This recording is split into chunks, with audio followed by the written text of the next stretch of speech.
No, guys, no. I know you guys have money, ne? But please don't give ladies too much money, guys. Eh?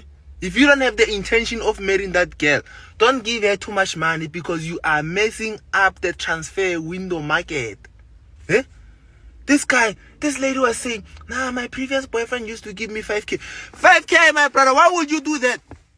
You give a girl 5K, then after you leave her. Why? Now she's left with guys like us, moving with 300 rand, 150. Sometimes even 85 rand. You see, you have messed up the system for us now. Teams like Wolves can't sign players because whenever you gave them Saudi Arabian budget, giving a player 5K. Why, dog? We need to sit down as chance and discuss. We are sending ladies from 85 rand to 300 rand. If you don't have the intention of keeping the girl, don't send her too much money.